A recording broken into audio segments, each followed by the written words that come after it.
ನೂರಾರು ವರ್ಷಗಳ ಹಿಂದೆ ಭೂಮಿ ತಾಯಿಯ ಮಗನಾದ ನರಕಾಸುರನೆಂಬ ರಾಕ್ಷಸನು ಪ್ರಾಗ್ಯ ಜ್ಯೋತಿಷ್ಪುರವೆಂಬ ರಾಜ್ಯದಲ್ಲಿ ಆಳ್ವಿಕೆಯನ್ನ ನಡೆಸ್ತಿರ್ತಾನೆ.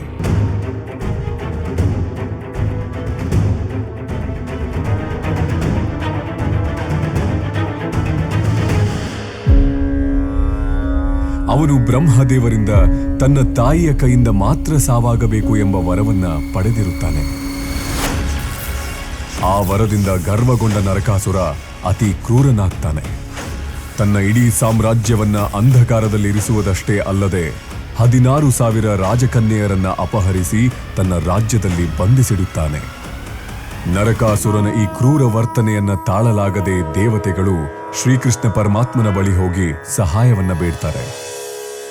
ಆಗ ಬ್ರಹ್ಮದೇವ ನರಕಾಸುರನಿಗೆ ನೀಡಿದ ವರದ ಬಗ್ಗೆ ಅರಿತಿದ್ದ ಶ್ರೀಕೃಷ್ಣ ಭೂಮಿ ತಾಯಿಯ ಅವತಾರವಾಗಿದ್ದ ಸತ್ಯಭಾಮೆಯ ಜೊತೆಗೆ ಪ್ರಾಗ್ಯ ಜ್ಯೋತಿಷ್ಪುರಕ್ಕೆ ತೆರಳುತ್ತಾನೆ. ಆಗ ನಡೆದ ಯುದ್ಧದಲ್ಲಿ ಸತ್ಯಭಾಮೆಯು ನರಕಾಸುರನ ಮೇಲೆ ಪ್ರಹಾರ ಮಾಡುತ್ತಾಳೆ. ಆಗ ನರಕಾಸುರನೇ ಬಯಸಿದಂತೆ ಭೂಮಾತೆಯಿಂದ ಹತನಾಗ್ತಾನೆ. ನಂತರ ಶ್ರೀಕೃಷ್ಣನು 16,000 ರಾಜಕನ್ಯೆಯರನ್ನ ಮುಕ್ತಗೊಳಿಸುತ್ತಾನೆ ಹಾಗೂ ಅಂಧಕಾರವನ್ನ ಕೊನೆಗೊಳಿಸುತ್ತಾನೆ. ಈ ಸಂತೋಷದ ದಿನವನ್ನ ನೆನೆದು ಜನರೆಲ್ಲರೂ ಮಂಗಳ ಸ್ನಾನವ ಮಾಡಿ ದೇವರಿಗೆ ದೀಪ ಹಚ್ಚುವ ದಿನವೇ ನರಕ ಚತುರ್ದಶಿ.